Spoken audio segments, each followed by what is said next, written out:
America சென்றுள்ள பாராளுமன்ற எதிர்க்கட்சி தலைவர் ராகுல் காந்தி அங்கு ஆற்றிய உரையின் போது தற்போதைய ஆளும் மோடி அரசை மிகவும் கீழ்த்தரமாக விமர்சித்துள்ளார். அவரின் உரைக்கு தமிழக பாஜக தலைவர் அண்ணாமலை லண்டனில் உயர்கல்விக்கு சென்றுள்ள நிலையில் அங்கிருந்தே தக்க பதிலடி கொடுத்துள்ளார். மொழி குறித்து ராகுல் பேசியதற்கு பல நிகழ்வுகளை மேற்கோள் காட்டி பேசியுள்ளார். தனது எக்ஸ் வலைத்தளத்திலும் பதிவிட்டுள்ளார். அதில் அவர் மறைந்த பிரதமர் இந்திரா காந்தியால் உருவாக்கப்பட்டதுதான் தேசிய கல்விக் கொள்கை. அப்போது ஹிந்தி மொழியானது அனைவருக்கும் கட்டாயமாக்கப்பட்டதாகவும், ராஜீவ்காந்தியால் கொண்டு வரப்பட்ட இரண்டாவது தேசிய கல்விக் கொள்கையில் இந்தியை கற்றுக்கொள்வதற்கும் பயன்படுத்துவதற்கும் ஊக்கமளிக்கப்பட்டது. இந்தி அனைவருக்கும் பொதுவான மொழி என்றும் பதிவிட்டிருந்தார். 2020 வெளியிடப்பட்ட கல்விக் கொள்கையில்தான் முதன்முறையாக அவரவர்கள் தாய்மொழியில் கல்வி கற்கலாம் என்ற முறையை கொண்டு வந்தது. வெளிப்படையான ஒன்று, இது அனைவருக்கும் தெரிந்ததுதான்.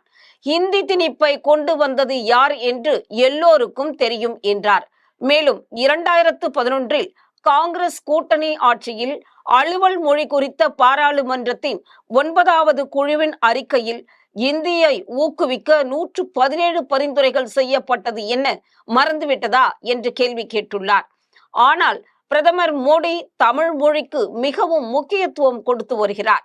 இந்தியை விட தமிழ் வளர்ச்சிக்காக நிறைய முயற்சிகள் கொண்டு வந்ததோடு செயல்படுத்தியும் உள்ளார். 74வது ஐநா பொதுச்சபையில் உரையாற்றிய போது மோடி அவர்கள் யாதும் ஊரே யாவரும் கேளிர் என்று தமிழில் குறிப்பிட்டு அனைவரையும் புலகாங்கிதம் அடைய செய்தார்.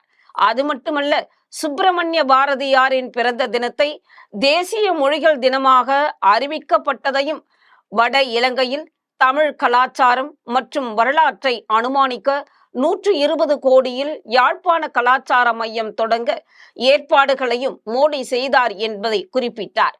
சிங்கப்பூரில் திருவள்ளுவர் பண்பாட்டு மையம் என தமிழுக்கு பிரதமர் செய்த அனைத்து நடவடிக்கைகளை மேற்கோள் காட்டி தக்க பதிலடி கொடுத்துள்ளார் அண்ணாமலை.